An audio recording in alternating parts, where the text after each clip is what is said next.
Hi, everyone. Welcome to another episode of Nathan's 3D Factory. In this episode, we're going to rig up a spider. So, if you saw the last episode, you'll see that I modeled a spider so that we could have this for like a Halloween type of model, right? Well, I also believe I mentioned that I had gone and said that I was going to rig this up in the next episode. So, we have all these legs here, all these funky legs all around, and we want to make this thing posable, right? So, let's get started with that. So first, I'm going to do an armature. And I just want to do a single bone. Okay? And now, what I'd like to do is I'd like to have this so that this object shows in front all the time. Also, I'm going to scale it up. So I'm not seeing it just yet. Okay, there we go.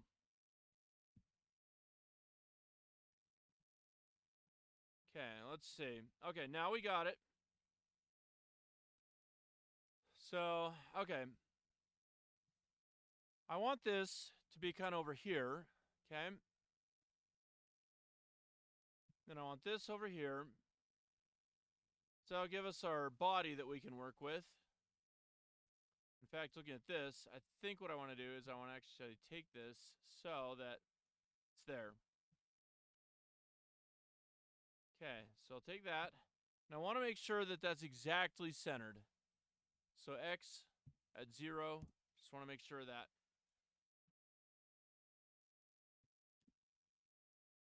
There we go. Okay. And then what I want to do is that I want to rename this. So that for the entire armature, I'll call this spider armature.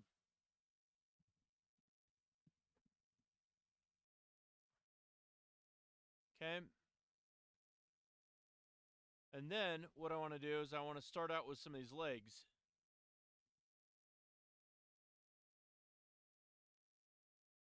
Okay, so now what I'm going to do is that I'm going to say, all right, shift right click. Okay, so now I got that. I want to separate that, so I'm going to say, I didn't want to do it that way. Alt P, disconnect bone. I'll grab this, take this down here.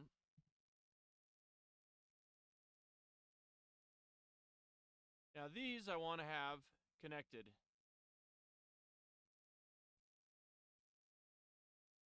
Now what I can do is that I can look at this on the side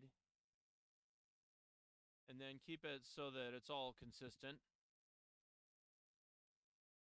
Okay.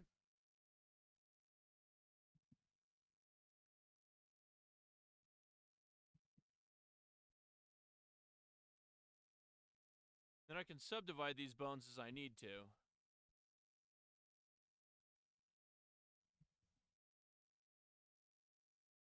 I'm going to do another one here. Subdivide, just like I said. All right, and I'm going to subdivide that.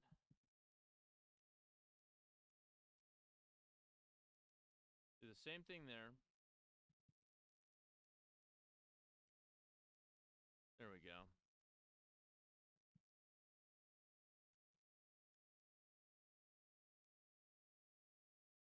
All right, now I haven't thought this through quite yet on how I want to do this.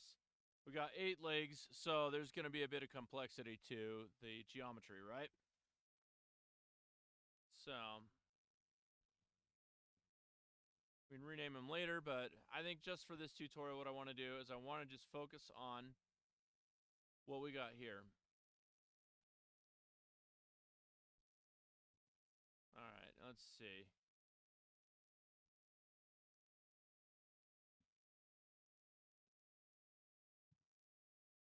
All right, I want to delete that bone, but I do want that one parented.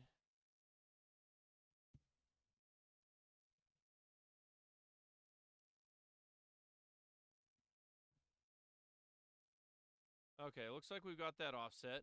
So I can do the same thing where I control right click on this.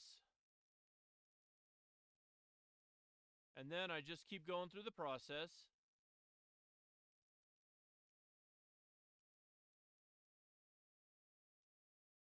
Okay, and then I just grab these and pull these up in the Z-axis. So you can see where this could get complicated if you don't have like a workflow. So here we go. Okay.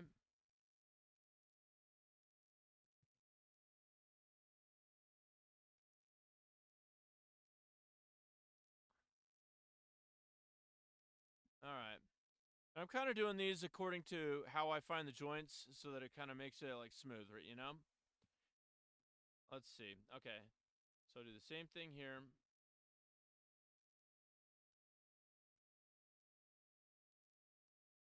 Delete this bone.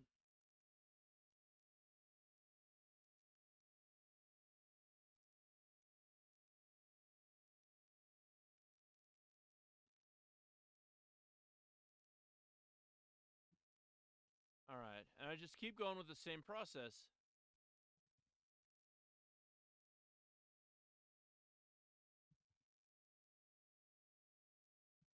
Pretty cool, huh?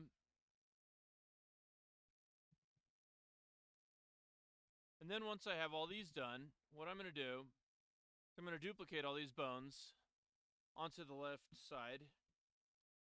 Maybe the spider's right side because it's facing forward down here. But you get the idea, right? So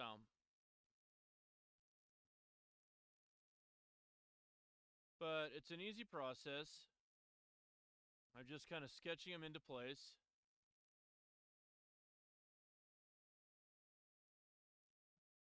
So I'll just delete this one.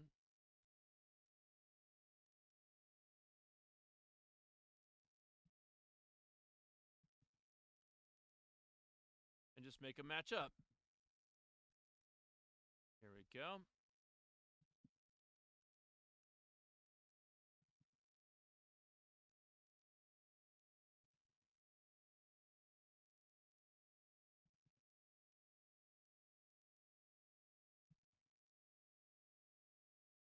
Okay, I'm just going to make sure that that looks like it matches there, and it does look like it matches.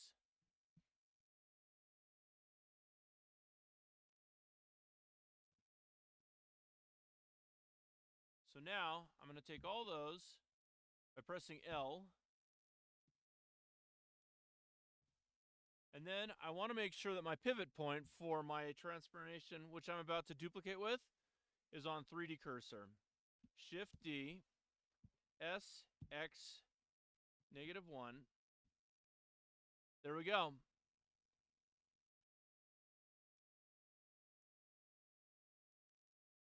Okay. And we're going to tab out of edit mode.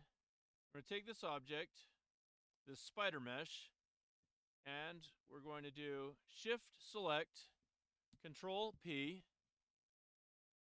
I'm going to put this with automatic weights, okay? And now that we have that all set up, I can do Control Tab, and then it goes into pose mode automatically for the armature, okay? And then I can press the period key, go back to median point. Okay, and now we have this moving skeleton. Okay. Now, if I were to manage all these by myself with just rotating these, well, let's just say that that could be a lot of work, you know? So that could be really tedious. So what I can do is I can make an IK constraint on this. So